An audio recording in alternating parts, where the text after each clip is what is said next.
룻기 4장입니다. 룻기 4장은 1절부터 12절까지는 이제 보아스가 기업 물을 자가 되는 겁니다. 우리가 지난 룻기 3장에서 보아스보다 앞선 사람이 하나 있다고 그랬는데, 이제 보아스가 이제 기업 물을 자로 결정되어지고, 그래서 이제 보아스와 룻의 결혼이 결정이 되는 이야기가 1절부터 12절까지고, 그 다음에 이제 13절부터 시작해서 17절까지는 이 결혼으로 인해서 이제 그 보아스와 룻의 결혼으로 출생한 아들이 이제 나오미의 그 봉양자가 되어지는 이야기고, 그 다음에 이제 4장 18절부터 시작해서 22절까지에서는 이제 보아스로부터 다윗까지 10대 족보가 기록이 되어져 있습니다. 자, 그래서 우리가 룻기 4장의 내용이 보아스와 룻의 결혼이 4장 1절에서 12절, 그리고 보아스와 그 아들, 그리고 나오미 가족의 회복, 그래서 4장 13절부터 17절까지 그 얘기 기록되어 있고, 그 다음에 이제 보아스와 그 아들들의 족보가 4장 18절부터 22절에 기록이 되어졌습니다. 자, 그래서 먼저 룻기 4장 1절부터 12절, 이것은 앞에서 말씀드렸던 것처럼 보아스가 이제 기업 물을 자로 결정되는 사건을 기록하고 있습니다. 4장 1절을 보면 보아스가 성문으로 올라가서 거기 앉아 있더니 마침 보아스가 말하던 기업 물을 자가 지나가는지라.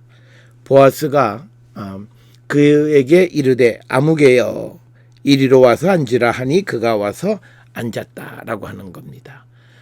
그래서 이제 그 성문에서 보아스가 이제 기업 물을 자의 그 순서를 결정하는 그런 것이 이제 그 1절부터 12절인데, 우리가 전에도 보았듯이 그 고대 이스라엘 사회에서는 성문에서 중요한 일들이 많이 그 결정이 되어집니다. 왜 그러냐면 성문은 많은 사람들이 출입하는 곳이기 때문에 여기서 이제 재판도 행해지고요. 그리고 여러 가지 그 민사상의 결정, 이런 것들이 전부 다 성문에서 행해지는 것을 볼 수가 있습니다. 이런 내용들은 우리가 신명기 그 21장 19절이나 또는 룻기 우리가 지금 보는 이 4장 부분에서 우리가 볼 수 있고, 또 그 다음에 아모스 5장 10절, 그리고 스가랴 8장 16절, 이런 곳에서 특별히 성문에서 어떤 재판이나 어떤 민사상의 결정들이 행해졌던 것을 볼 수 있고요. 특별히 스가랴 8장 16절에 이렇게 기록되어 있습니다. 너희는 각기 이웃으로 더불어 진실을 말하며 너희 성문에서 진실하고 화평한 재판을 베풀라. 그래서 성문에서 재판하는 것이 고대 이스라엘의 보편적인 그런 현상이었다라고 하는 것을 이해하시면 되겠고요. 우리가 고대 이스라엘의 성문들은 지난번에도 말씀을 드렸듯이 이제 게셀, 하솔, 아스돗, 라기스, 또 무기또, 이런 여러 곳에서 발견되어진 성문의 조감도를 살펴보면 전부 다 이 그 성문들이 6 챔버 게이트다라고 하는 겁니다. 챔버 게이트라고 하는 것은 뭐냐면 성문에 방이 이렇게 되어 있다라고 하는 거죠. 그런데 이 방의 개수가 6개다라고 하는 거죠.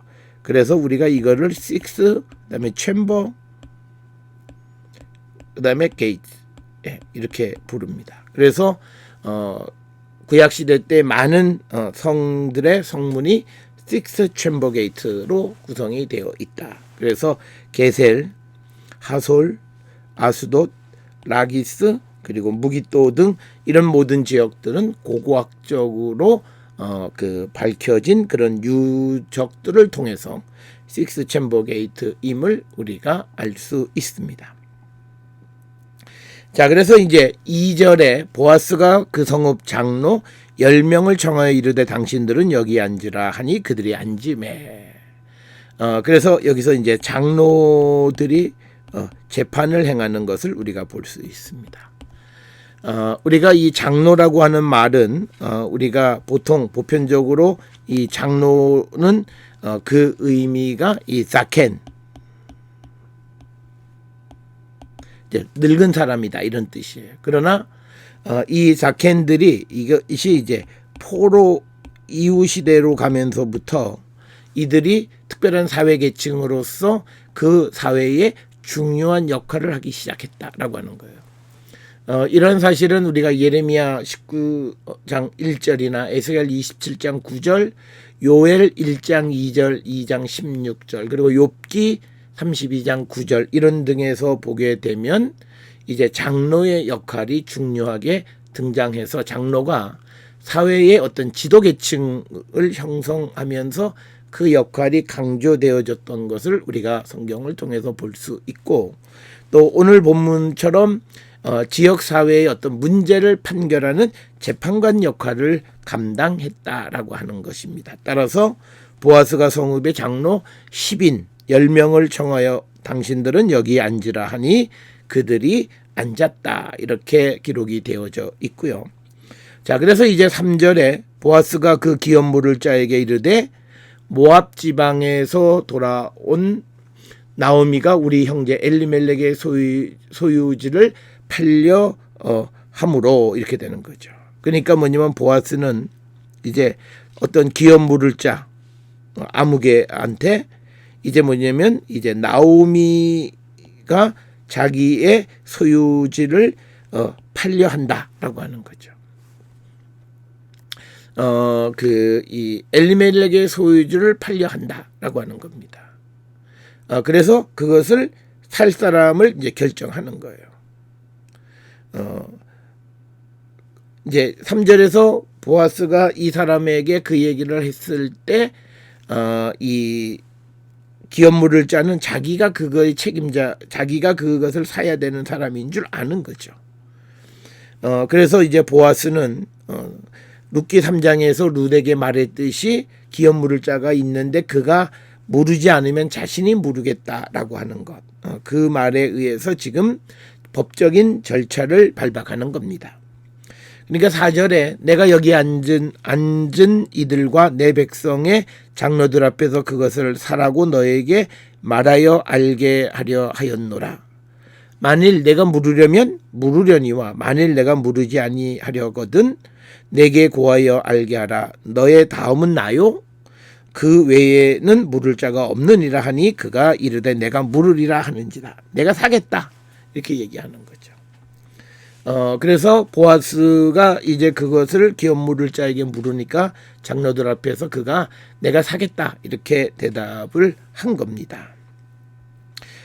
그래서 5절에 보아스가 이르되 내가 나오미의 손에서 그 밭을 사는 날에 곧 죽은 자의 아내 모압 여인 룻에게서 사서 그 죽은 자의 기업을 그의 이름으로 세워야 할지니라. 그러니까 지금 기업만 물으는 것이 아니라 지금 모압 여인과 결혼을 해서 그 여인의 이 아들을 통해서 이제 죽은 자들의 기업까지도 이어야 한다라고 하는 그 이야기를 하는 거죠. 그래서 지금 보아스는 이 사람에게 구체적인 그 기업 물을 자가 해야 되는 그 일에 대해서 구체화시키는 겁니다. 기업이라고 하는 말이 강조가 되는 거죠. 이 나할라라고 하는 겁니다. 나할라, 기업이라고 하는 거죠. 그래서 이것은 어떤 그 유산으로 받은 것입니다. 그러니까 6절에 그 기업 물을 자가 이르되 나는 내 기업에 손해가 있을까 하여 나를 위하여 물으지 못하노니 내가 물을 것을 너가 물으라. 그러니까 뭐냐면 지금 여기에서 6절에서는 이 기업 물을 자가 자기의 권리를 보아스에게 넘겨주는 겁니다. 이유는 자기 기업에 손해가 있을까 해서다라고 하는 거죠. 그래서 나는 무르지 못하겠노라 이렇게 대답을 합니다. 그래서 이 기업 물을 자가 자기의 권리를 포기하면 그 다음번 순서가 되는 사람이 그 기업을 물을 권한을 취하게 되어져 있습니다.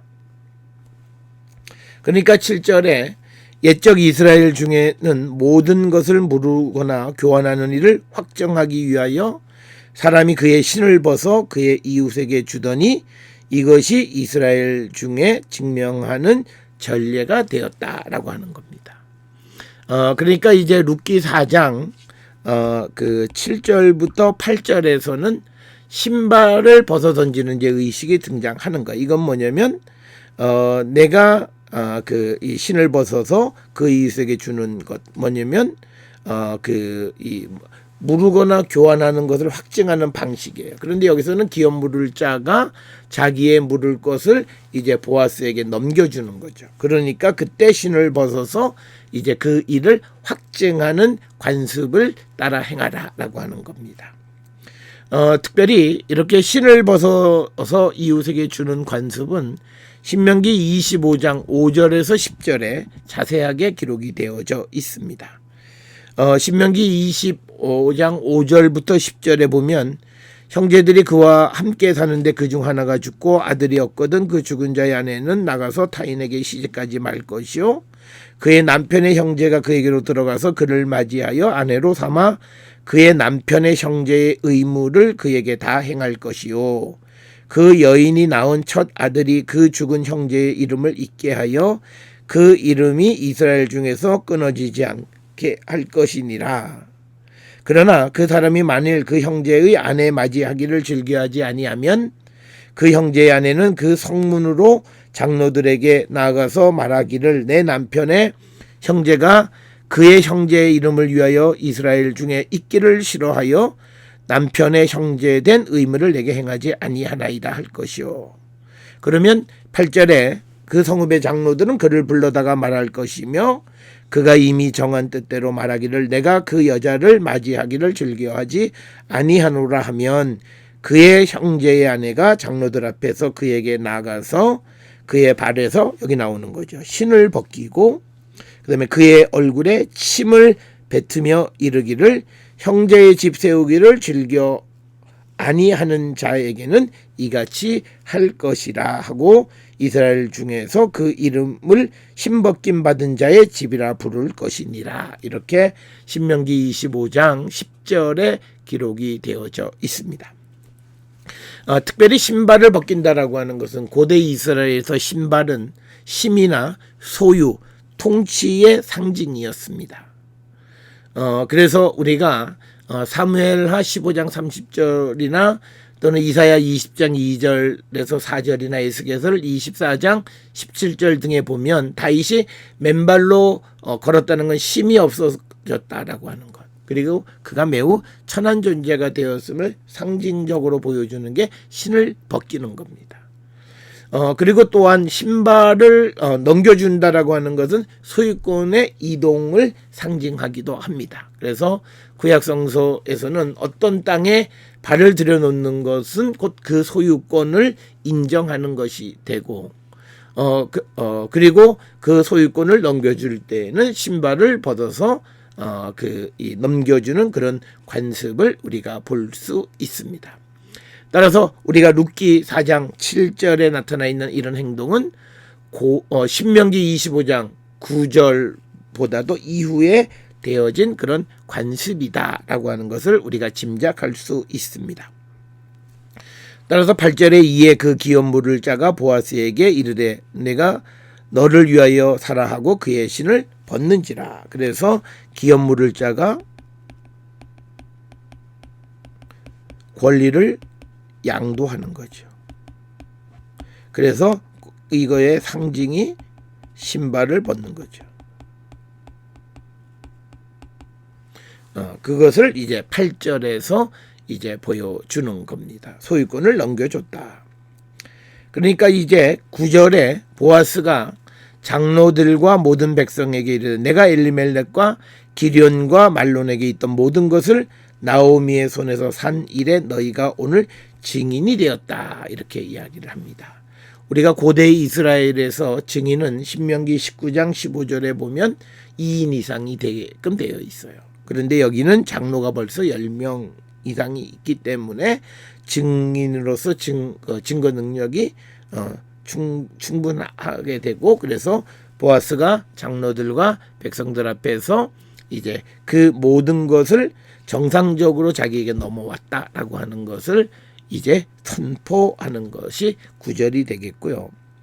자, 그래서 10절에 또 말론의 아내 모압 여인 룻을 사서 나의 아내로 맞이하고, 또 죽은 자의 기업을 그의 이름으로 세워 그 이름이 그 형제 중과 그곳 성문에서 끊어지지 아니하게 하매 너희가 오늘 증인이 되었느니라 이렇게 이야기를 합니다. 그러니까 단순히 기업만 산 것이 아니라 그 다음에 나오미가 아니죠. 룻을 통해서 이제 그 후손을 있게 한다는 거죠. 수원법을 지키겠다라고 하는 거예요. 그래서 그의 이름이 끊어지지 않게 하겠다라고 하는 겁니다. 그러니까 이 말은 엘리멜렉과 말론의 이름이 이스라엘 족보에서 없어지지 아니했다라고 하는 그런 의미가 되겠습니다. 자, 그래서 11절에 성문에 있는 모든 백성과 장로들이 이르되 우리가 증인이 되나니 여호와께서 내 집에 들어가는 여인으로 이스라엘 집을 세운 라헬과 레아 두 사람과 같게 하시고 내가 에브랄에서 유력하고 베들레헴에서 유명하게 하시기를 원하며. 그래서 베들레헴 사람들이 이 광경을 지켜보고 보아스와 그 다음에 룻을 축복하는 이야기입니다. 그리고 이 11절에 보게 되면 라헬과 레아의 일과 같은 것으로 지금 비유하는 거죠. 그리고 지금 이 룻기서에서 강조되어지는 것은 뭐냐면 여인들을 통해서 이스라엘의 가문이 세워지고 있는 것을 칭찬하는 것을 우리가 볼 수 있습니다. 그래서 우리가 이 룻기서는 다른 어떤 성서 구약 성경에 있는 책들과는 달리 여성이 주인공이 되고 여성의 지위가 그 어떤 시대보다도 높아졌던 그런 시대적 배경을 가지고 있다 이렇게 이야기할 수 있겠습니다. 자, 그리고 이제 여기서도 보면 베들레헴에서 유명하게 하시기를 원한다, 즉 축복하는 겁니다. 그래서 이 룻기서는 1장부터 4장 전체에 서로 타인의 삶에 대한 축복, 이게 굉장히 중요한 그 주제 가운데 하나다라고 하는 겁니다.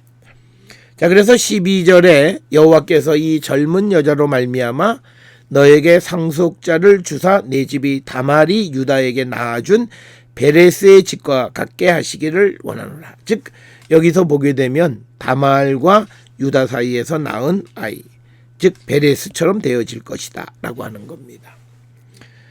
그렇기 때문에 지금 이 12절에서 우리가 한 가지 또 관심을 가져야 되는 건 뭐냐면 자손을 잇는 것이 지금 굉장히 중요한 가치가 되기 때문에 유다와 다말 사이의 관계가 율법적으로 보면 굉장히 좀 문제가 되는 것이지만 지금 이 룻기서에서는 굉장히 칭찬할 만한 일, 특히 후손을 잇는 것에 대해서는 다말과 유다가 베레스를 낳아준 것처럼 이제 보아스와 룻 사이에서도 그렇게 가문이 이어지게 될 것이다 라고 하는 것을 강조하고 있다라고 하는 겁니다. 그래서 앞에서도 말씀을 드렸듯이 이 룻기서의 그 사회적 배경은 족보를 잇는 것이 어느 시대보다도 굉장히 중요한 가치로 되어 있던 그런 시대였고, 그래서 과거에 부정적으로 평가되었던 사건도 긍정적으로 평가되어지는 것을 우리가 볼 수 있다라고 하는 겁니다. 자, 그래서 우리가 4장 1절부터 12절에서 보아스는 약속을 이룹니다. 그래서 약속의 구체적인 것은 뭐냐면 룻을 아내로 데려오고 두 번째 기업을 물읍니다. 그런데 이 보아스가 약속을 이루기 위해서 자기의 어떤 손해를 감수하는 그런 자세. 앞에서 우리가 다른 기업 물을 사람은 자기에게 손해가 되기 때문에 기업을 물으는 권리를 포기한 것을 우리가 보면, 이 보아스는 성경에는 구체적으로 기록되어 있지 않지만 그에게 손해가 됨에도 불구하고 자신의 약속을 지켜가는 그런 모습을 보여주는 것이 이 그 4장 1절에서 12절의 내용이 되겠습니다.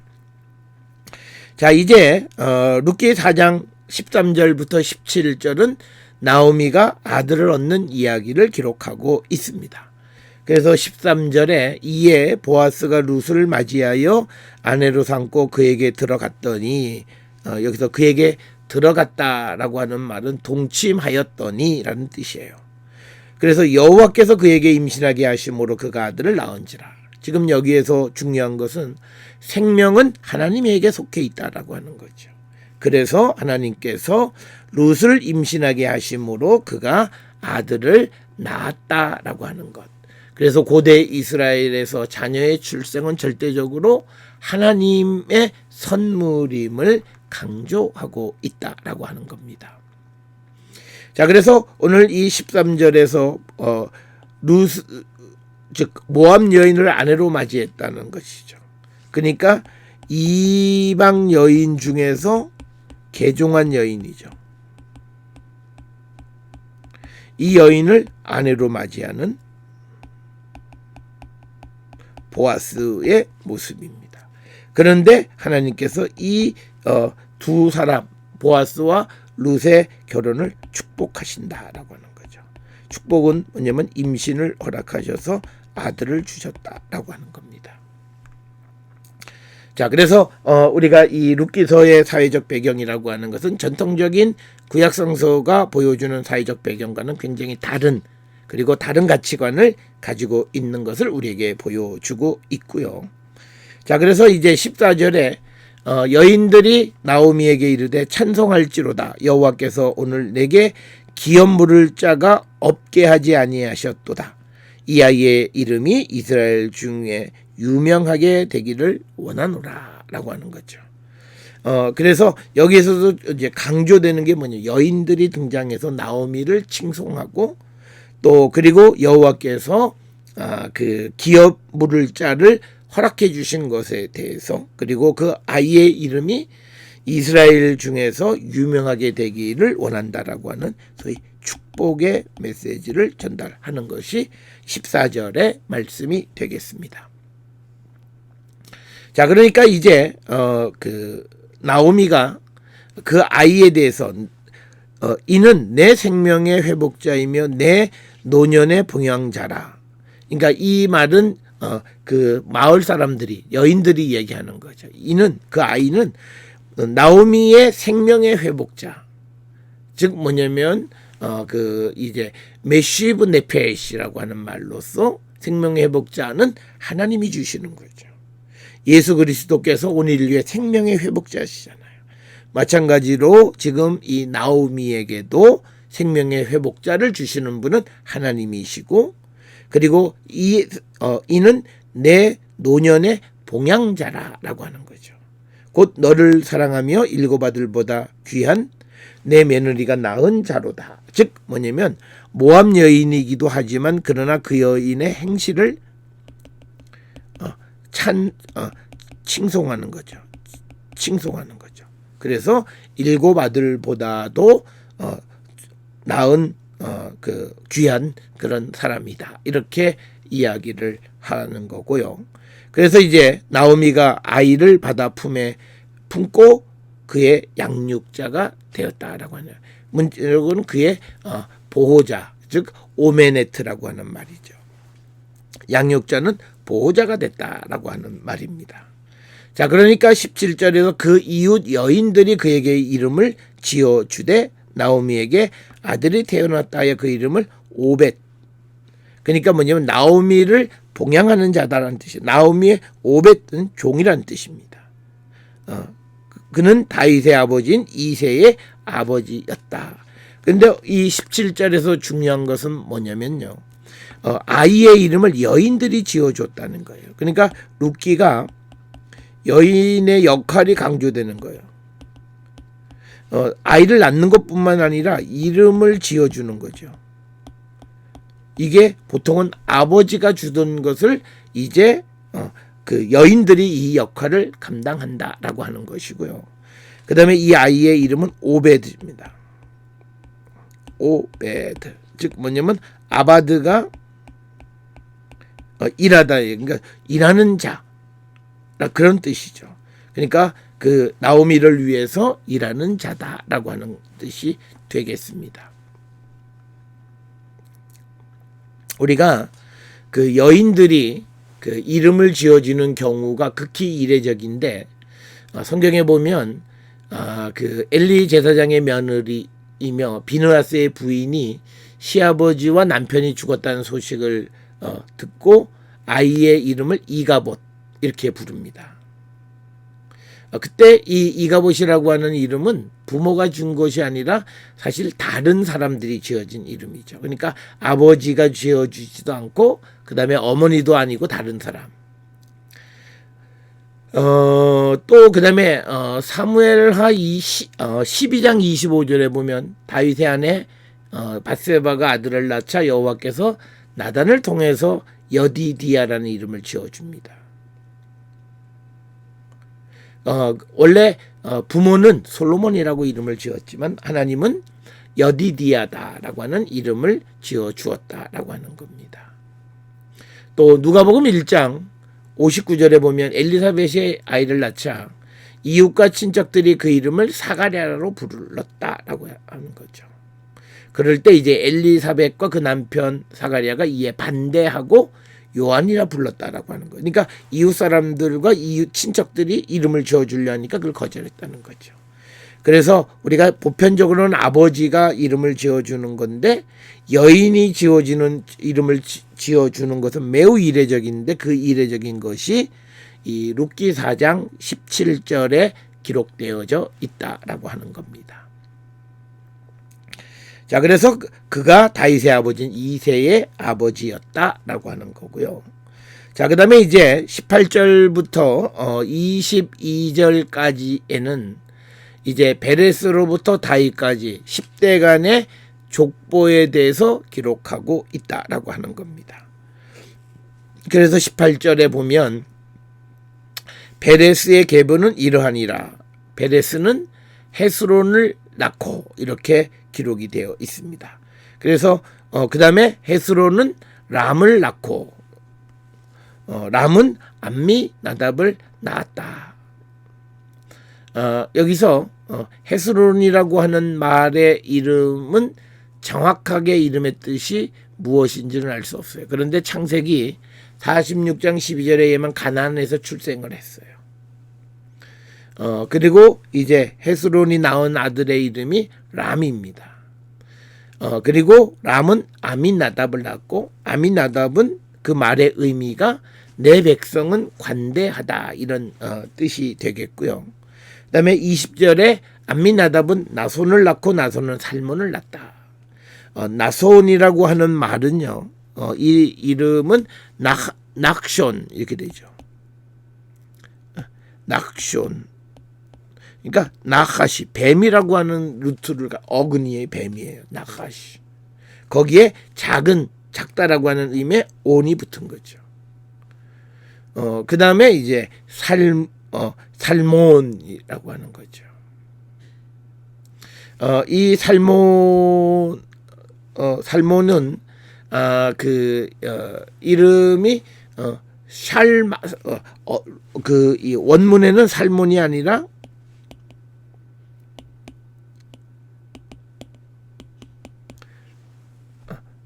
살마 이렇게 되어 있습니다. 그런데 이제 살몬 이렇게 이름이 번역이 되어져 있고요. 그 다음에 이제 21절에 살몬은 보아스를 낳고 보아스는 오벳을 낳았다. 그러니까 살몬이 보아스의 아버지인 격이 되는 거죠. 그리고 나서 보아스가 이제 룻 사이에서 오벳을 낳았다. 그리고 22절에 오벳은 이새를 낳고 이새는 다윗을 낳았다. 그래서 여기서 중요한 것은 다윗과 연결되어지는 거죠. 자, 그러니까 이 족보에 있어서 그 오벳이 즉 모압 여인에 의해서 낳은 이 오벳이 다윗 왕의 그 족보에서 중요한 역할을 하고 나중에 다윗의 후손의 다윗 왕조를 형성하는데 그 중요한 역할을 한다라고 하는 것을 보여주는 겁니다. 자, 그래서 이 족보를 보게 되면요, 베레스, 헤스론, 람, 암미나답, 나손, 살면, 보아스, 하나, 둘, 셋, 넷, 다섯, 여섯, 일곱이죠.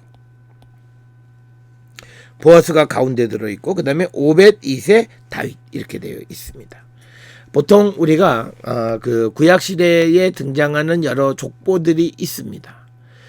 그 족보들에 보게 되면 중요한 사람들을 그 보통 족보는 10대, 10대씩 이렇게 기록을 하는데 그 이 족보 가운데에서 중요한 사람들을 7번째 등장을 시키는 경우를 우리가 볼 수 있습니다. 그리고 또 중요한 사람은 10번째 끝에. 그래서 이 족보의 중요한 것은 보아스와 그리고 다윗입니다.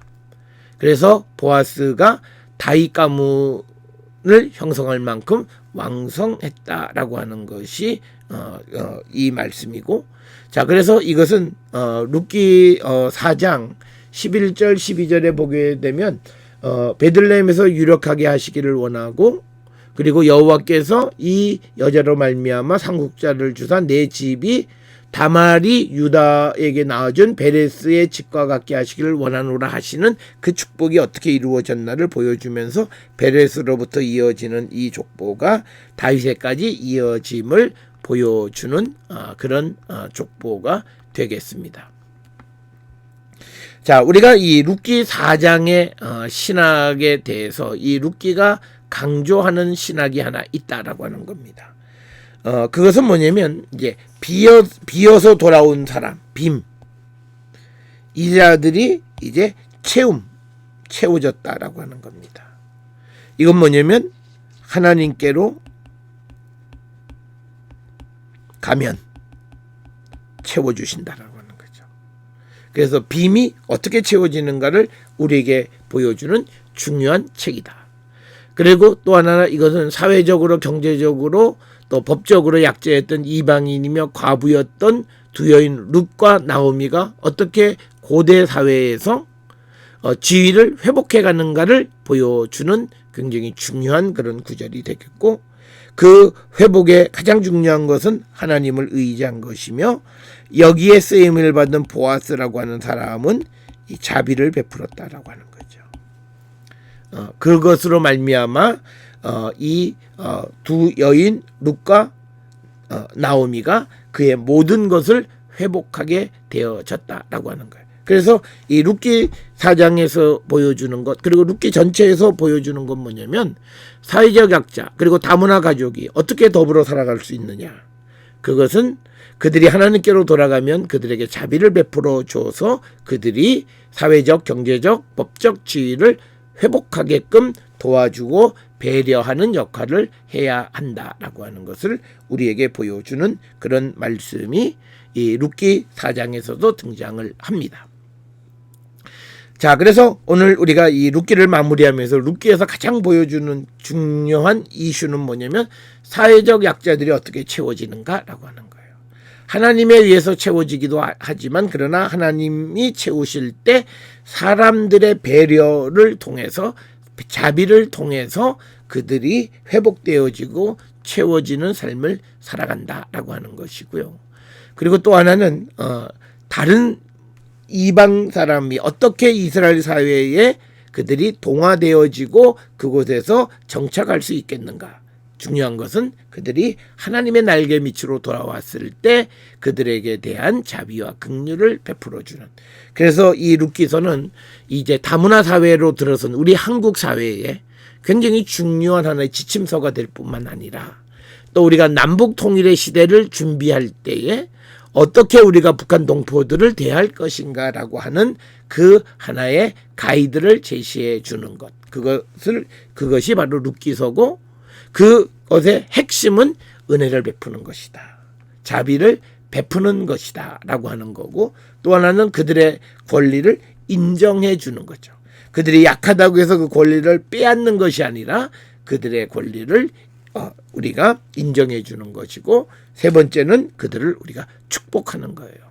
그러니까 그들을 긍정적으로 살아갈 수 있게끔 후원하고 응원하는 것, 그게 축복이라는 거죠. 그럴 때 그들이 정착할 수 있다라고 하는 거고요. 그 다음에 이 룻기에 또 하나 중요한 것은 여성을 존중하는 사회. 오늘 우리가 살고 있는 이 시대에 여성들의 권위가 많이 증진되어졌지만 아직도 우리가 해결해야 될 것이 많은데, 오늘 우리가 이 룻기서에서 보면 여성을 통해서 세워지는 가문. 그래서 우리가 여자의 친정을 뜻할 때 보통 아비의 집이라는 표현을 사용하는데, 여기에서는 어미의 집이라고 하는 표현들, 그리고 또 가문을 세우는 여인들에 관한 이야기, 그것들이 기록이 되어져 있고, 또 사람의 어린아이의 이름을 지어주는 여인들의 모습을 통해서 그들의 지위가 향상되어진 것을 우리에게 보여주는 거고요. 그 다음에 이제 이 또 룻기가 우리에게 어떻게 더불어 살아가는가라고 하는 거예요. 그것에서 제일 중요한 것은 관계를 유지하는 거고, 릴레이션십을 갖는 거고, 그 다음에 베푸는 삶을 살아가는 것, 그리고 우리가 새로운 시대가 되어졌을 때 새로운 가치관을 갖고 살아가는 것이 중요하다. 그래서 룻기서는 이제 21세기 세계가 직면한, 특히 우리 한국 사회가 직면한 여러 가지 문제들, 즉 다문화 사회, 또 다문화 가정, 그것에 대한 올바른 신학적 이해, 그리고 여성에 대한 역할의 제고, 계층 간의 갈등 해결의 방법 등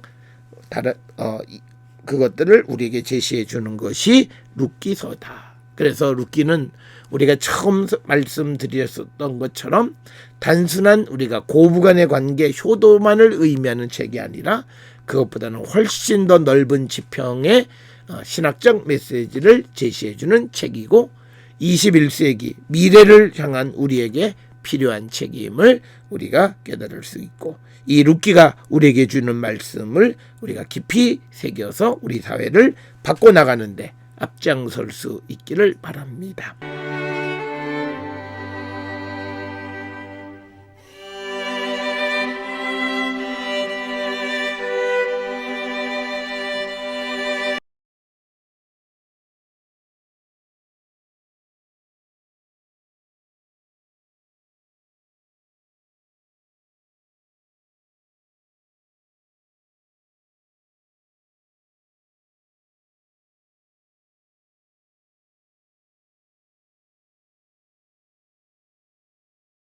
우리가 깨달을 수 있고, 이 룻기가 우리에게 주는 말씀을 우리가 깊이 새겨서 우리 사회를 바꿔나가는데 앞장설 수 있기를 바랍니다.